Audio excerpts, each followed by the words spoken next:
வாழ்க வளமுடன். ஹாய் சகோஸ்.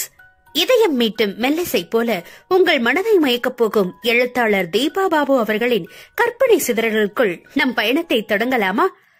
அத்தியாயம் 6. காலை தெருவில் கேட்ட ஆட்டோ சத்தத்தில் தூக்கம் கலைந்து எழுந்து செல்போனில் நேரம் பார்த்தாள் வினயா. மணி 6. இந்நேரம் அப்பா அம்மா தஞ்சாவூர் போயிருப்பாங்க, போன் பண்ணலாமா என நினைத்தவள், வேண்டாம், ரொம்ப நாள் கழிச்சு பாக்குற ரிலேட்டிவ்ஸ் கிட்ட பிஸியா பேசிட்டு இருப்பாங்க, அவங்கள தொந்தரவு பண்ண வேணாம், அவங்களா போன் பண்ணட்டும், இல்லனா 8 மணிக்கு மேல நாமளே பேசலாம், அதுக்குள்ள முகூர்த்தம் முடிஞ்சு அவங்களும் ஃப்ரீ ஆயிடுவாங்க என விட்டாள். பல் துலக்கி முகம் கழுவி தனக்கு ஹார்லிக்ஸ் கலந்து எடுத்துக்கொண்டு டிவி முன் அமர்ந்தாள். மியூசிக் சேனல் வைத்தாள். அதில் நாயகனும் நாயகியும் காலையிலேயே ஏதோ ஒரு சோக கீதம் வாசித்துக் கொண்டுதான் இருந்தார்கள்.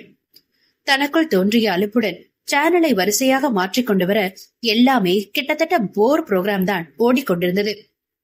அடை, என்னடா இது என்று எரிச்சல் அடைந்தவள், சரி நாட்டுல என்ன நடக்குது என்று நியூஸாவது பார்ப்போம் என செய்தி சேனல் ஒன்றை வைத்தாள். அதில்தான் அந்த திடுக்கிடும் செய்தி ஓடிக்கொண்டிருந்தது. நேற்றிரவு சென்னையிலிருந்து தஞ்சாவூருக்கு புறப்பட்டு சென்ற ஆம்னி பஸ் ஒன்று ஓட்டுநரின் கட்டுப்பாட்டை இழந்து பாலாற்று பாலத்திலிருந்து கீழே விழுந்து விபத்துக்குள்ளானது. இக்கோர விபத்தில் பேருந்தில் பயணம் செய்த 36 பயணிகளும் சம்பவ இடத்திலேயே உயிரிழந்தனர்.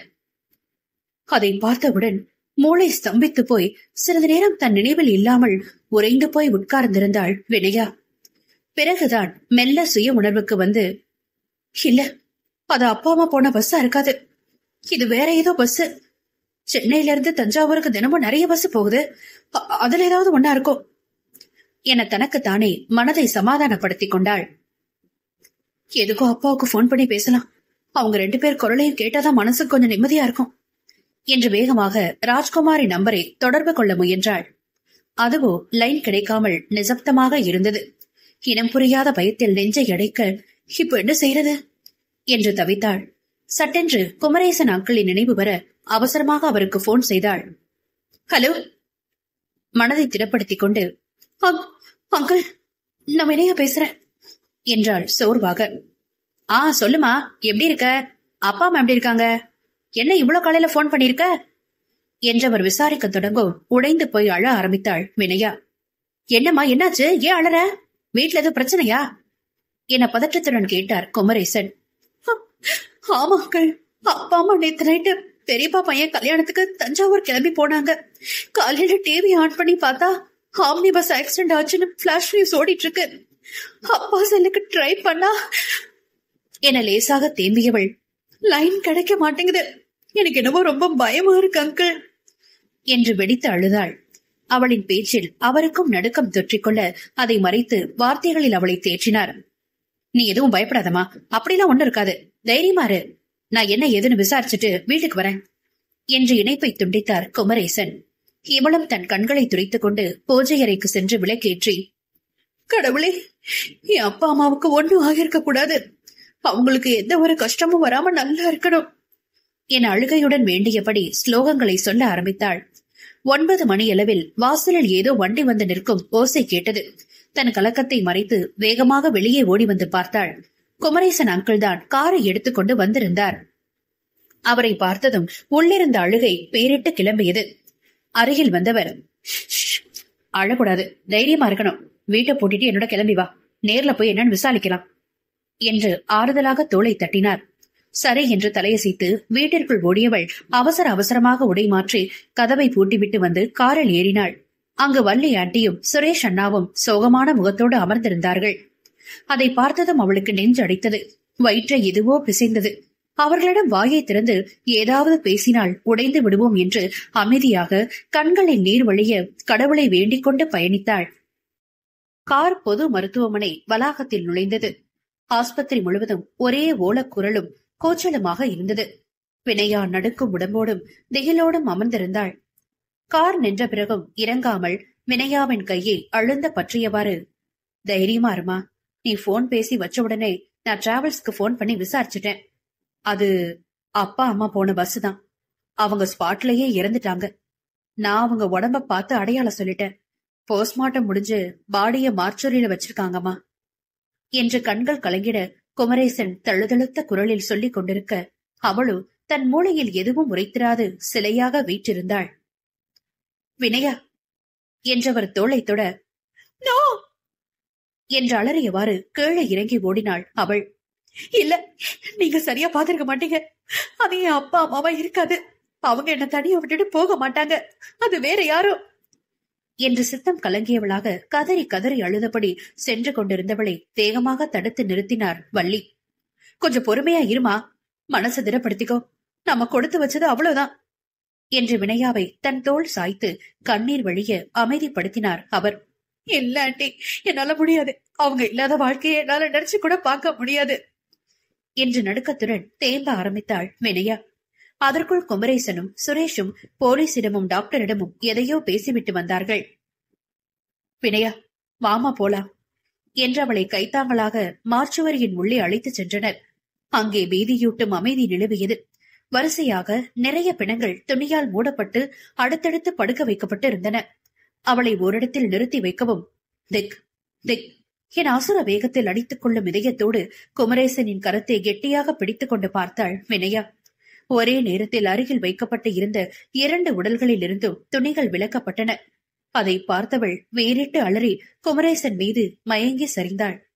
உடம்பில் அளவுக்கு அதிகமாக வியர்வை உற்பத்தியாகி அவளின் தேகம் தூக்கி தூக்கி போட்டது. அதை கண்டு அதிர்ந்தவர்கள் உடனடியாக அவளை அங்கேயே அவசர சிகிச்சை பிரிவில் அட்மிட் செய்தனர். குமரேசன் தன் மனைவியிடம், வள்ளி, நீ கூடவே இருந்து வினயாவை பாத்துக்க. நானும் சுரேஷும் போய் ஃபார்மாலிட்டிஸ் முடிச்சு உடம்ப வாங்கி தகனம் செஞ்சுட்டு வரோம் என்று வெளியேறினார். சுரேஷ் மகன் என்ற ஸ்தானத்தில் இருந்து ராஜ்குமார் ரஞ்சனிக்கு செய்ய வேண்டிய இறுதி கடன்களை எல்லாம் செய்தான். 3 மணி நேரம் கழித்து கண் விழித்த வினயா எழுந்தவுடனே ஓவென்று கதறி அழ ஆரம்பித்தாள். என்ன ஒரு நாள் தனியா விட்டுட்டு போக அவ்வளோ யோசிச்சாங்களே, இப்போ இப்படி வாழ்க்கை முழுக்க என்ன தனியா தவிக்க விட்டுட்டு போயிட்டாங்களே. எங்க அம்மா என்ன தனியா விட்டுட்டு கல்யாணத்துக்கு போக மாட்டேன்னு சொன்னாங்களே, நானே கட்டாயப்படுத்தி அனுப்பி அவங்கள சாகடிச்சிட்டேனே என்று 2 கைகளாலும் தலையை அழுந்த பிடித்துக் கொண்டு வெடித்து அழுபவளை கண்டு குமரேசனும் வள்ளியும் ஒருபுறம் வாயை மூடிக்கொண்டு ஓசையின்றி குலுங்கினர். முதலில் தன்னை முயன்று நிலைப்படுத்திக் கொண்டு சூழ்நிலையை மாற்ற எண்ணிய சுரேஷ், 2 பேரும் என்ன பண்றீங்க? அவளுக்கு ஆறுதல் சொல்லி அவளை தேட்ட பார்க்காம அவளோட சேர்ந்துல நீங்களும் இப்படி அழுதுட்டு இருக்கீங்களே. ஏற்கனவே உடம்பு முடியாம ரொம்ப வீக்கா இருக்கா. நாம தான் அவளுக்கு துணையா இருந்து அவளை தேத்தி இதுல இருந்து மெல்ல வெளியில கொண்டுட்டு வரணும். நீங்க முதல்ல உங்களை கண்ட்ரோல் பண்ணிக்கோங்க என்றான் வருத்தத்துடன். மகன் சொல்வதும் சரிதான் என உணர்ந்து கொண்ட பெரியவர்கள் தங்களை அமைதிப்படுத்திக் கொண்டு அவளை ஆறுதல் படுத்தினர். மருத்துவமனையிலிருந்து டிஸ்சார்ஜ் ஆகி வினயாவை வீட்டிற்கு அழைத்துச் சென்றவர்கள் அவளை ஒரு நிமிடம் கூட தனியே விடாமல் கூடவே துணையாக இருந்தனர். எந்நேரமும் பெற்றோரின் நினைவில் அவர்கள் இழப்பை ஏற்றுக்கொள்ள முடியாது தவித்து அழுது கொண்டு இருந்தவளை அவ்வப்பொழுது சமாதானப்படுத்தி சாப்பிட வைப்பதே அவர்களுக்கு பெரும் பாடாக இருந்தது. மறுநாள் சுரேஷ் மட்டும் தங்களுடைய வீட்டிற்கு கிளம்பி சென்றான். 2 தினங்கள் கடந்த பிறகு அவளிடம் மெதுவாக பேச்சை எடுத்தார் குமரேசன். வினயா, உன் பெரியப்பா வீட்டுக்கு வந்தாங்கன்னு சொன்னியே, அவருக்கு போன் பண்ணி ஒரு வார்த்தை சொல்லிடுமா. நாளைக்கு விஷயம் தெரிஞ்சா அவங்க கிட்ட சொல்லலையேன்னு எதுவும் தப்பா எடுத்துக்க போறாங்க. யோசனையில் நெற்றியை சுருக்கியவளிடம், ஆமாமா, அங்கிள் சொல்றது சரிதான் என வள்ளியும் வற்புறுத்தினார். லேசான பெருமூச்சொன்றை வெளியேற்றியவள் தன்னுடைய செல்போனை எடுத்து பெரியப்பாவின் நம்பரை பத்திரிகையில் பார்த்து டயல் செய்தாள். ஹலோ ஹலோ பெரியப்பா, நான் வினயா, உங்க தம்பி ராஜ்குமார் பொண்ணு பேசுறேன் என்றாள் மெதுவான குரலில்.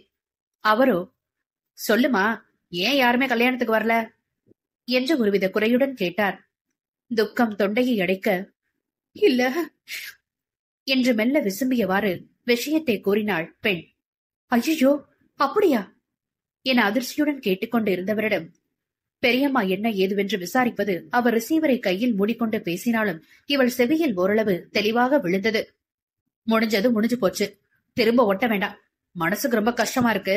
நேரம் கிடைக்கும் போது வரோம்னு சொல்லி கட் பண்ணிடுங்க. வேற எதுவும் கமெண்ட் பண்ணி தொலைக்காதீங்க என பெரியம்மா அவரை அதட்டி கொண்டிருந்தார். அதை கேட்டிருந்த வினயாவிற்கு உறவுகளின் மனங்களைக் கண்டு இதயம் வெறுத்து போனது. பெரியப்பா சொன்னதற்கு எதுவும் சொல்லாமல் அமைதியாக சரியென்று சொல்லி இணைப்பை துண்டித்தாள். என்னவென்று விசாரித்த பெரியவர்களிடம் இவள் மறத்த குரலில் விஷயத்தை சொல்ல, சே என்றானது அவர்களுக்கு. ச, இப்படி கூடவா மனுஷங்க இருப்பாங்க என்று வள்ளி புலம்ப, இவங்க வீட்டு கல்யாணத்துக்கு கிளம்பிதான் இப்படியாச்சுன்னு ஒரு சின்ன வருத்தம் கூட இல்லாம எப்படி மனசாட்சியே இல்லாம பேசுறாங்க பாரு என முகத்தை சுளித்தார் குமரேசன். இவள் கசந்த முறுவல் ஒன்றை வெளியிட பெண்ணின் கையை ஆதரவாக பற்றிக் கொண்டு தங்கள் எண்ணத்தை அப்பொழுது அவர்கள் கூற வினயா யோசனையானாள். நட்புகள் எல்லாரும் நம்ம சேனலை மறக்காம சப்ஸ்கிரைப் பண்ணுங்க, கதையை கேளுங்க, லைக் பண்ணுங்க, கமெண்ட் பண்ணுங்க, பிடிச்சவங்க ஷேர் பண்ணுங்க. நன்றி.